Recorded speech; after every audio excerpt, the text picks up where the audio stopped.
me, I want to introduce our speaker today. Born in Spain, raised in England, based in Manhattan, New York City, having developed and completed projects nationally and virtually all over the world. Our speaker today has an urban heart and a global soul. In a world which longs for the life authentic, she has a unique vision for introducing hardscape to the often overlooked landscape. Object to subject, inanimate to animate. Her works are alive and, as you will see, literally in motion. Our speaker today is a professor of both forestry and landscape architecture at Yale University, principal of Balmori and Associates, landscape architects in New York City. She has numerous books and published articles.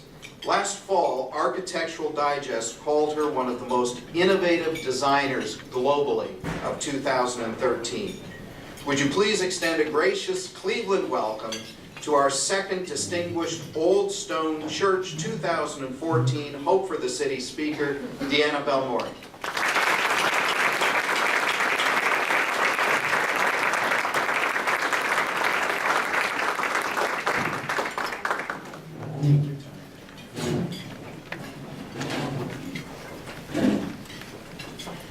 Thank you for having me here.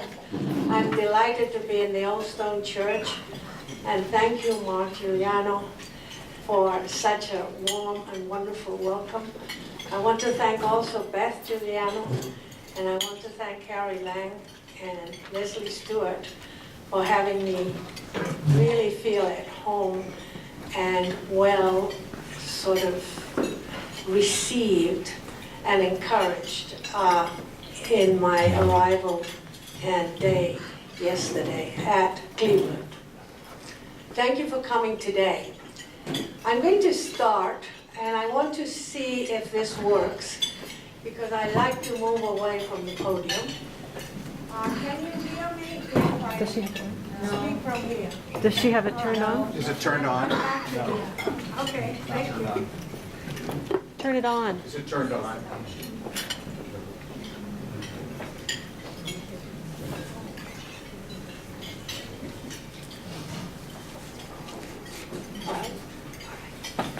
Let's do another try. That's it? Can you hear me? Yes. All right. Just a word about landscape.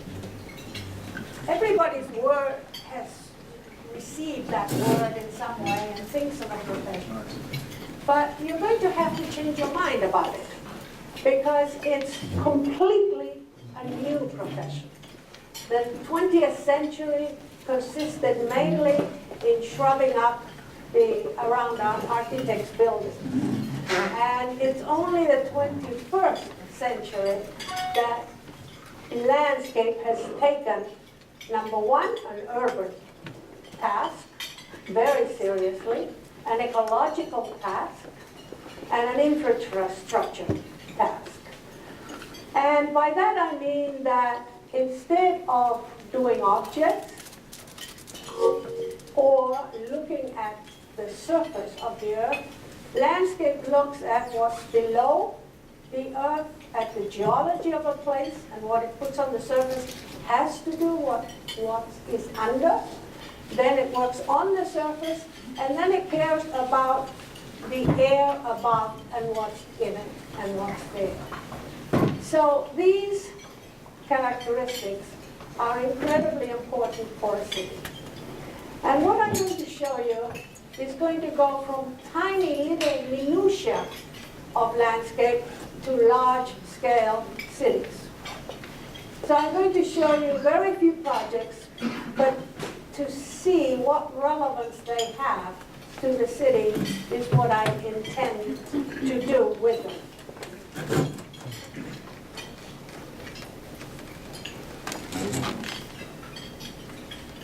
I'm going to take just grass and lawn. This is the minutiae that I'm going to start with. We have proposed something in a book that's now was published in 1995 about the changing of the treatment of lawns. And we named something called Freedom Lawn and Industrial Lawn. The industrial lawn uses a couple of kinds of grass, uses all kinds of elements that are chemical in order to get rid of anything else. And it uses quite a bit of water. And this water goes down into the earth. It contaminates groundwater or goes out to bodies of water, which it contaminates in turn, particularly with fertilizers, nitrogen, which produce a nitrogen flora inside rivers, killing whatever life is in the river. So although it is a minutia, it is incredibly important for bodies of water. And it is what, whenever we think of open space, what everybody thinks of first. Let's put a lawn there. Why? Well, there's a good reason. People can sit on it. It's very valuable for that. But there are many ways now that we can transform that lawn. It's something we've called the freedom lawn, which means putting many different kinds of grass. And we're working with grass specialists that are introducing new grasses that require less water, that do not need chemicals. And we are looking also at working with different soil specialists which look at the living matter inside the soil, working in tandem with it. What the industrial lawn is really an ecological desert. And this is what we want to do, that the lawn can bring back all kinds of living things too. So the short-cut grass with many varieties of grass, very valuable, and you can sit on it. But also there's the possibility of mixing it with wildflowers and having a much richer, biologically rich ecology. So this is the smallest scale. We have done little projects in New York to demonstrate this. These are part of two people of my office who wanted very much to install it, taking an abandoned lot and with the neighborhood, making a green space for them, and as a temporary project. But now that it is there, the neighborhood doesn't want to lose it, so they're putting up a fight for keeping it. The other thing that we have been looking at is at the effect of green roofs in a city. The green roofs at a relatively large scale can really lower the heat curve that occurs in the spike in heat that occurs over every city. And they are able to retain water when there's big storms and not let it all go into the river at once, washing over streets and putting pollutants in rivers and having sewers overflow. Retain it from the peak of the storm, clean the water, and release it slowly. So we took an area of New York, a defined spot, Long Island City, across from Manhattan, and just said, okay, what if we put a green roof on every one of these buildings and the parking lots? What does it mean for this piece of New York? So that's the piece. Manhattan is over there. You can see it there. This is the piece called Long Island City. And we figured out the surface of it. What was the green space potential? And we came up with a surprising number, which is that the green potential area was the same as that of Prospect Park in Brooklyn, which is one of the very big Olmsted parks, and about 500 acres.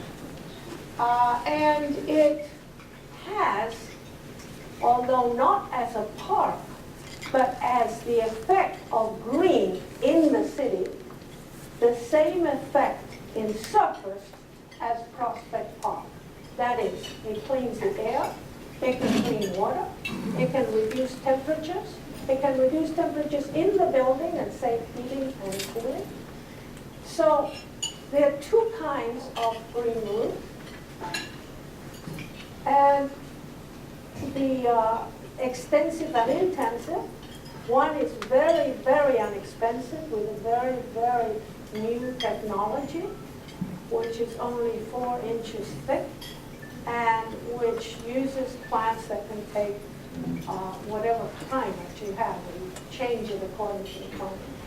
And the intensive, which goes up to 11 to 12 inches, in which you can put shrubs, small trees.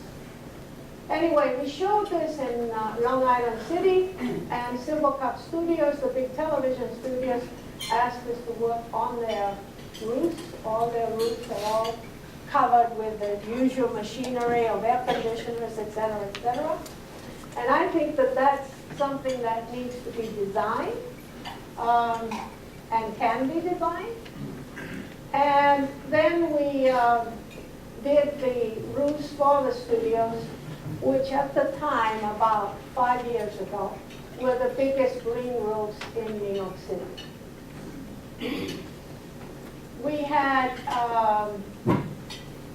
with an ecological group, we measured the results of a piece of tar roof as there was in another, in a piece of the building, with the results of ours, and we exceeded our expectations in cleaning, in cooling, and in delaying the work.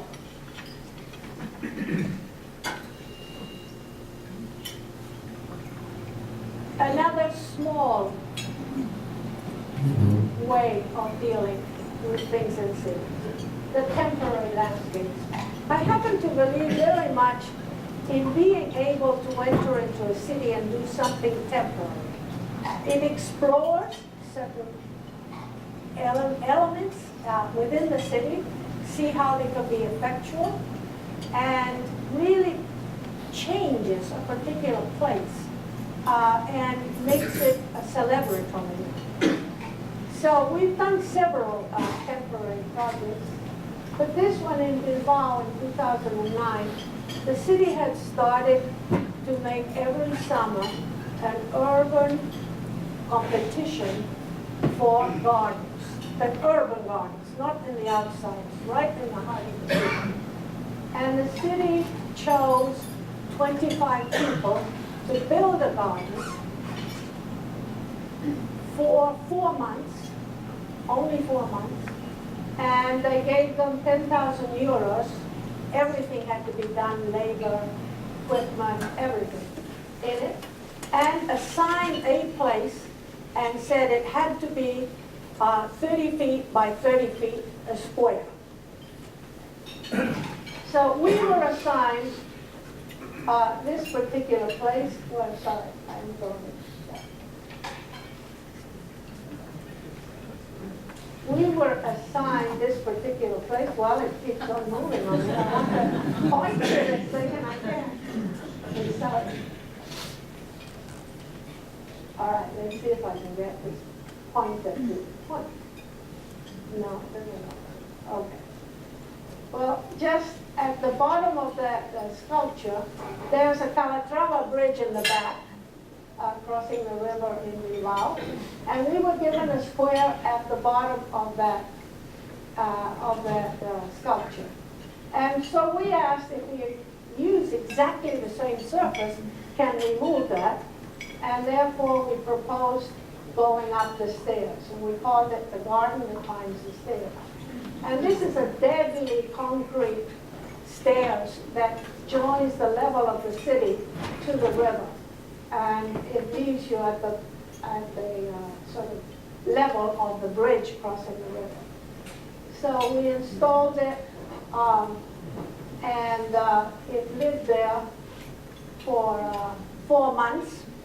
The neighbors, the apartment buildings that are on both sides of this wanted to keep it, but the absolute rule by the city is it cannot maintain these quantities of volume, so they have to be temporary. And I'm very happy with them being temporary. Now, this now goes to the bigger stage. This is in the city of Bilbao, Spain, the northern part of Spain.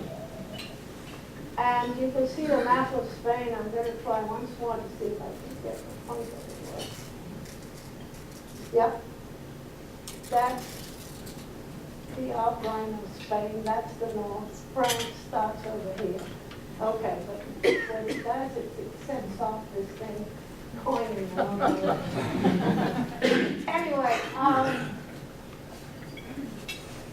the city of Bilbao is one of these cities which has reinvented itself. It was a shipbuilding city, and all kinds of metal work was being done in that city. And like many other places, that industry sort of began to be concentrated in very few ports over the world, and it's lost its place. But it's still an active port, and this part that you see here, I'm very afraid of pushing this button, was where the port was, and blocking the city from reaching the river. There it goes. And what happened was that in emptying this, it opened a prime piece of city that was only about 6 blocks from the center of town. Now, it's also interesting because this is the century, really, in which cities are rediscovering their rivers. They have been behind highways, behind railroad lines, behind ports, and people had no access to them. And so this one opened this possibility of suddenly giving access to the river. We won an international competition for the master plan of the area. And then after that, and we were in charge, the architects were in charge of setting the buildings, and we were in charge of all the open space. And then after that, we won an international competition for this area, all the green space around here, and the Central Plaza.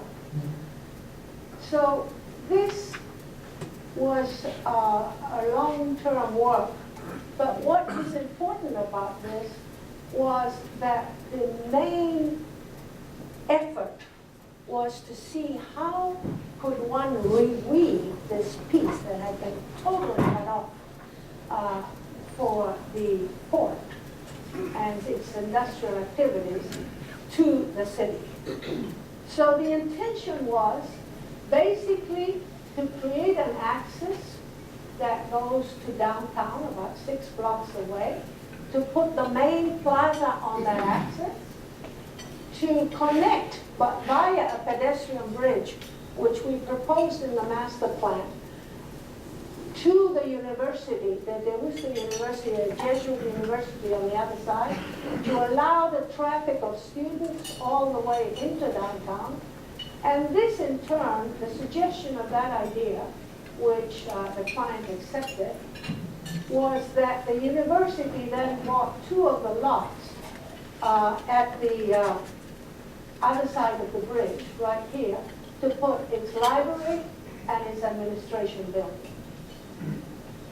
Then there was an 8-lane highway coming through here, which cut this off further. And so we proposed making it into a slow boulevard that would have in the center a median that would carry a light rail. Bilbao at that moment was studying light rails. There was a very good traffic engineer there, and I thought he was going to be horrified by the suggestion, and he embraced it, and he thought, I think it's a very good idea. And it's the first time I've encountered such positive reactions. by removing a highway, so it's a first. At any rate, the next thing that we did was that light rail connect to a central station which was being made the node of all the system of transportations. Bikes, buses, suburban trains, and the subway. The only part that got not put into that was the connection to the airport, unfortunately.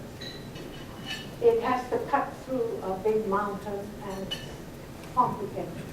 But all the other media of the communication connect to one station downtown.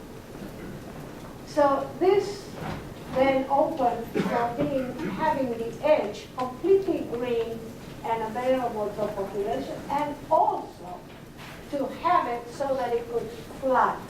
Because rivers need space around them, and they need space that you can use when they're not flooding, but that when they flood do not affect whatever has been put there. And unfortunately, the desire is always to put buildings right up by them.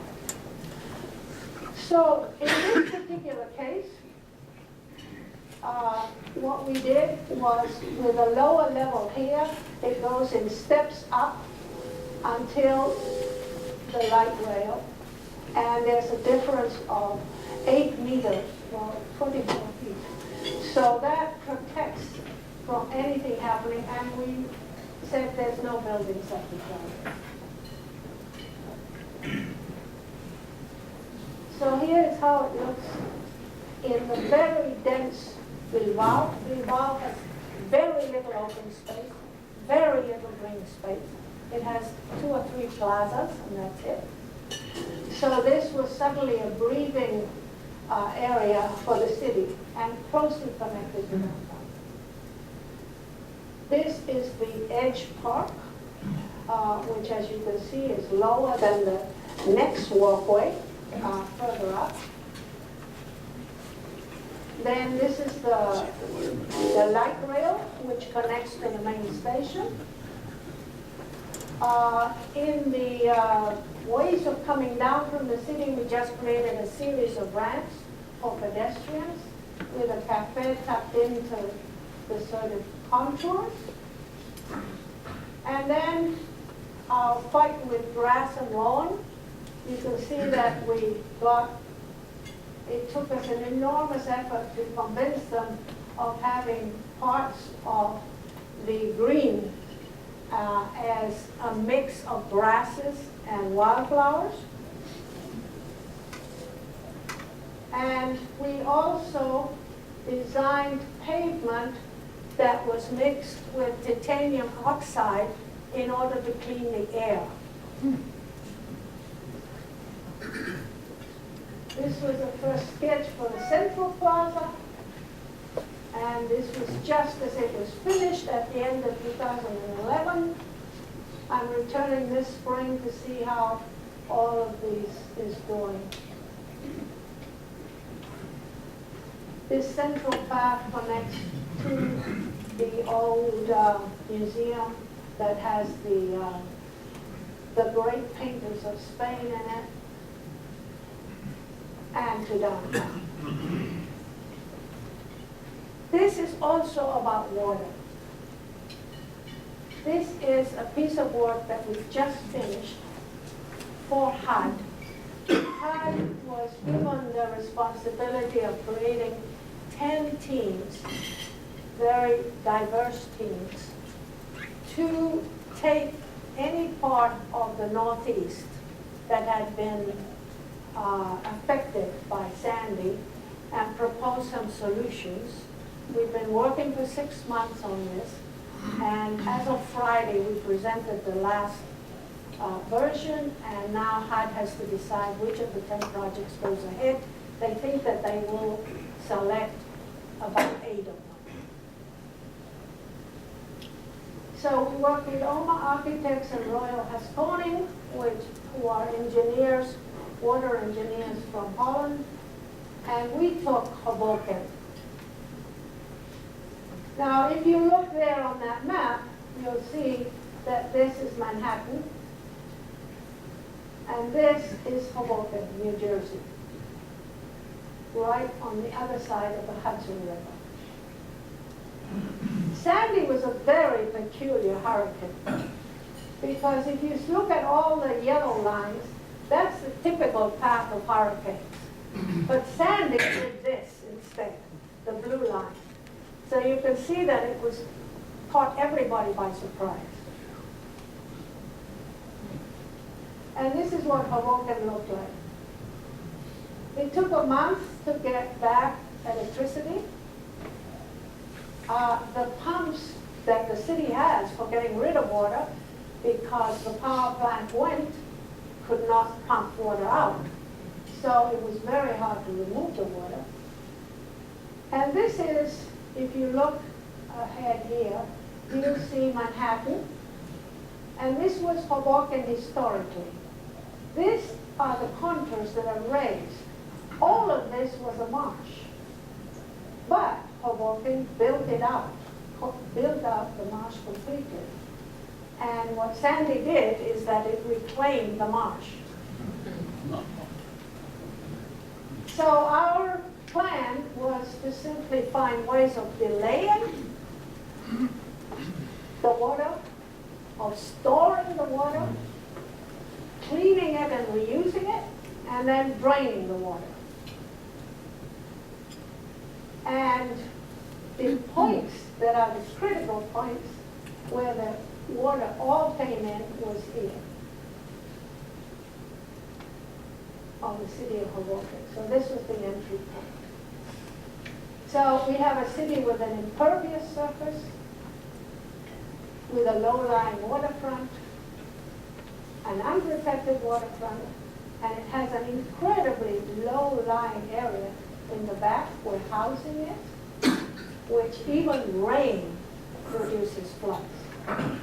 So we needed to solve that problem too.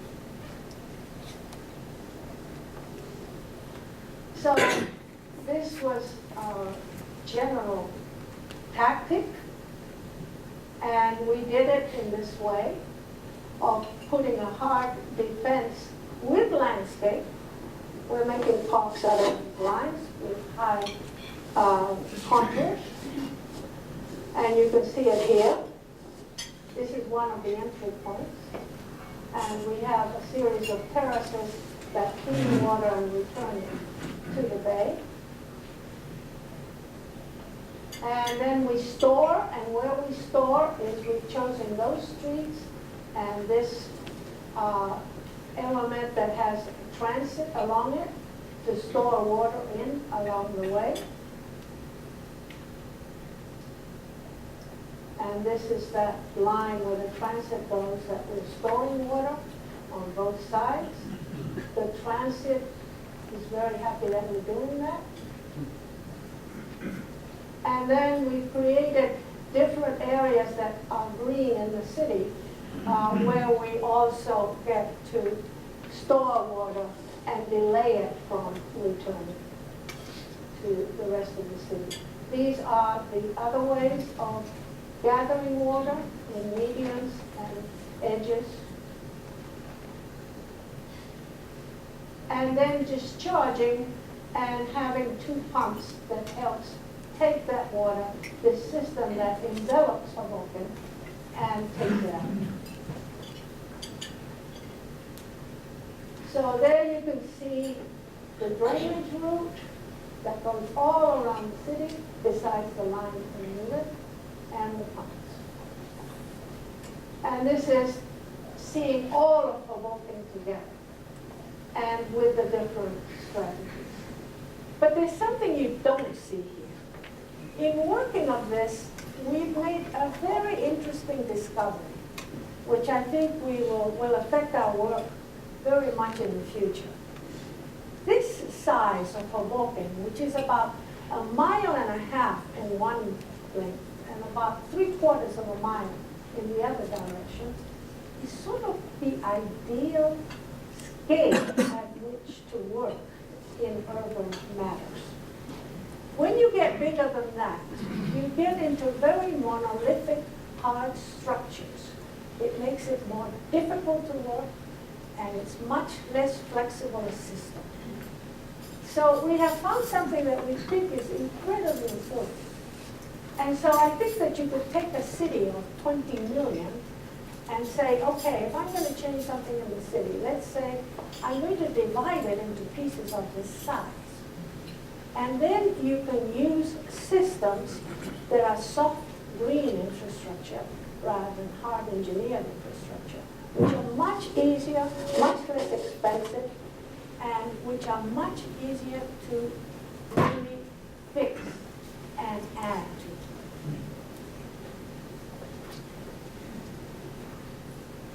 This is the start of a new city. Sejong, Korea, we won an international competition in 2005 for a new administrative city that 2 presidents ago in Korea wanted to move half of the government out of Seoul and create a new city as a way of easing the pressure on Seoul that is going too fast and which has an infrastructure that cannot sustain any more growth. This is what the site looked like with all rice fields. And our intention was to create, for the public administration time, a flat city that whatever was in it was linked, and that was a zero city. That is, that nothing is brought in or taken out. That is, it produces its own energy, it takes care of its own garbage, it collects its own water, cleans it, and reuses it. So this was the zero city. We had intended to use solar panels, biogas, bioswale, going to a reservoir cleaning, and then using the pavement we had used in Bilbao to clean the air. And the reason for using the low city was simply looking at different elements in different cities. We wanted to set up, as you can look at the bottom one, the view of the mountains that surround it and use the whole city as a stage for those incredible mountains. So we took the river as the point of departure for creating it. We created a continuous roof that is 4K in length, 2.5 miles approximately, and set a continuous roof that would be on the top of 6 stories of 13 different ministries. So all the ministries, for one, are all connected with each other, but 2, that roof would be a park that was continuous. These are the individual buildings under that roof. What you see as orange is the continuous roof again. And you would be seeing a continuous park on top of it. These are the sections of those buildings. Each one of those buildings was another international competition and built by different people, but at the same time we contained it all within that roof.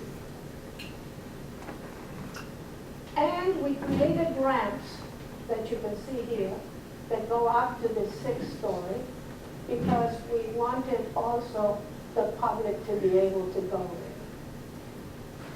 There are many ramps, but they now have a guard at the bottom because of the typical issue of security, which they had told us at the beginning was not going to be the case, but they decided after the fact that it was.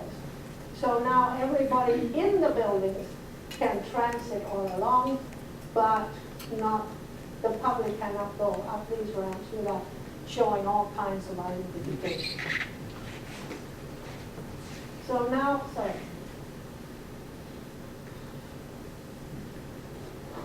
you begin to see it's all taking shape. It won't be finished till 2015. And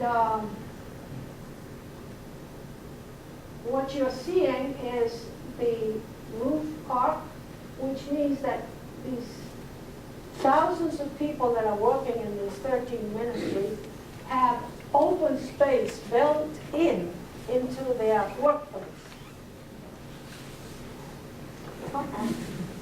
What happened? Okay, back. So you can see the sort of start of it. It's just beginning to be planted, but it is already 6 of the ministries are occupied, and there is a cafeteria at one end of the whole walk of 2.5 miles. And everybody that works there works in this cafeteria, so meets everybody else in all the other ministries, which they're famous for not being very communicative with each other.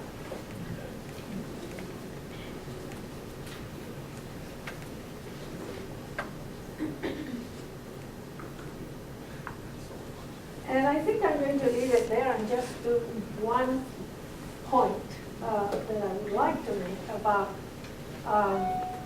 the sort of future of our cities. I think that the whole century that we have ahead of us is going to be one that is going to be dealing essentially with water. And cities are rediscovering their frontage and their rivers or lakes or seas. And there is a new era of thinking about what those bodies of water can be and should be. And that is one of the most important conversations that any city can have. I was impressed yesterday because I was given a fantastic tour of all of the most interesting parts of this city of Cleveland. And first of all, I was impressed in how the city had changed in the 12 or 14 years that I had not been here. It has changed dramatically. We're doing a good job. So that's one thing that really impressed me. I was very impressed, too, with the church taking a lead in this urban activity. I think that that is unusual and extraordinary. I was deeply moved by it. But the other thing that struck me in this trip was the enormous amount of bridges that you have that tell me where your river is. You have your marker there. But because this river does all of these things, then you don't see, like in London, one bridge after the other, sort of all lined up. But they're all sort of in different directions. And that gives an enormous activity to the space. It's a very interesting space. So I think you have a gem of a space around that you should really look at very seriously. The river is an asset, the lake is an asset, and your bridges are magnificent structures that give a character to the city and are capable of creating incredibly good space for you in the future. Thank you.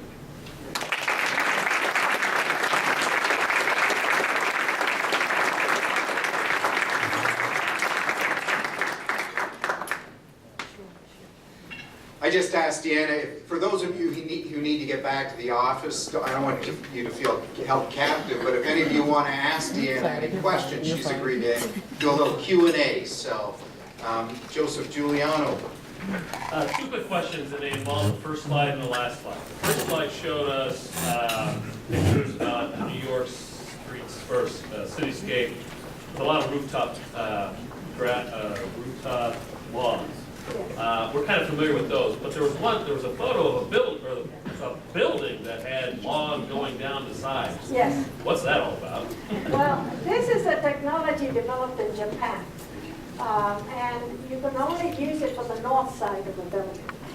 But it's a very, very thin system that allows plants to grow within a sort of mesh with water built in it. And there are several examples in Tokyo. And there are several examples in Paris, too. But it's a technology that's just beginning to sort of emerge, and it's as good really as the one of the Green Roof. My second quick question is the Seoul New City. Yes. How much does that project cost? I don't, there's one particular aspect of the work in Sejong that was incredibly disappointing.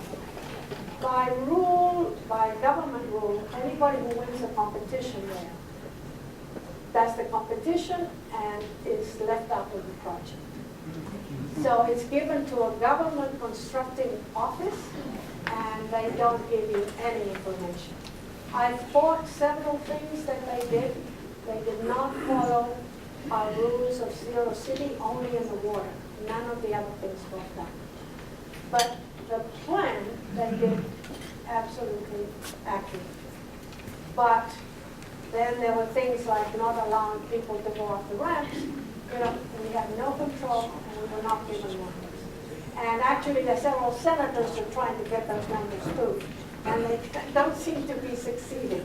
So I think it's going to come out by 2:15 when they finish, but they're not finished yet. Yes?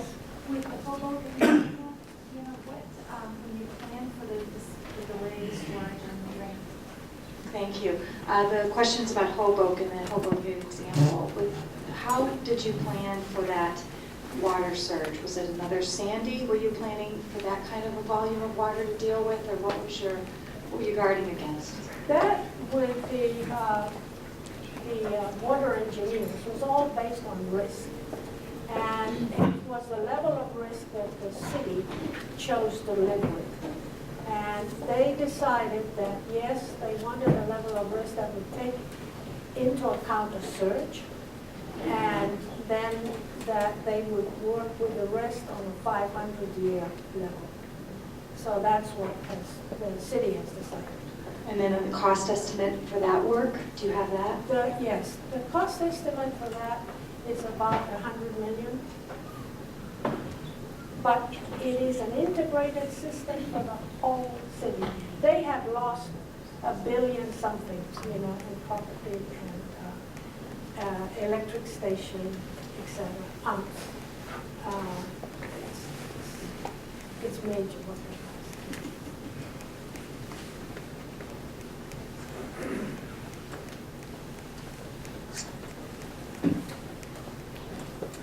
Hi, you said that in the Hoboken example that what was it, a mile and a half by, it was a square mile about is the right, Yes, is the right about, scale to yes, work on? yes. Can you expand on that a little bit? What Yes. makes that the right scale, and what types of projects are you talking about? It allows for simple systems of water gathering, you know, on the surface. It doesn't require enormous amounts of storage. The storage is relatively simply cleaned. It does not have to be for 20 million people. So everything is modest in its dimensions. And therefore, the green systems can work on them. For example, the terraces at the two ends that, you know, are cleaning water in different levels. They can be added to, you know, they can be changed with great facility. It's something that you don't have to create a new, with that solving their CSO problem, we're not going to have sewer overflows because we're taking care of the water. So they don't have to put a new sewer in, which was, they were desperate because they had reached the point that they thought that the only solution was to dig up the whole city and put a new sewer. And that was much more expensive than what we have planned to do. So that's the sort of, in a way, the systems of sewers and lightings of the 19th century, which were done for cities that were much smaller than the ones today, are very rigid and require an enormous amount of work disturbing the city at a very large scale. And the systems that we are devising now in the green infrastructure are incredibly much easier to install and less expensive, and they can be added to and changed much more easily. It's green engineering, it's simply, doesn't mean that the hard engineering doesn't have to occur in some cases. And part of one of the walls is still hard engineering on one end, the one that's by the transit station. But in all the other ones, we're only using green engineering. Yes? So that's it sounds to me like the ideal size is to work on the order of a neighborhood. And so is that how you would Yes, apply I this would, to a I large think that's a city? good interpretation, yes. Is to do it neighborhood by neighborhood. Yes, yes, it is. And I think it's very important to do it. Yes, Could you comment on urban forestry and particularly as how it might apply to Cleveland? Because one of the things that northeastern Ohio seems to do better than about any place else in the world is grow trees. Is what? Is grow trees. uh-huh. And we've got lots of empty land here. So are any comments on that and how that fits into a sustainable city? I think that ribbons of continuous forest, rather than isolated pieces here and there, would be incredibly important for any city.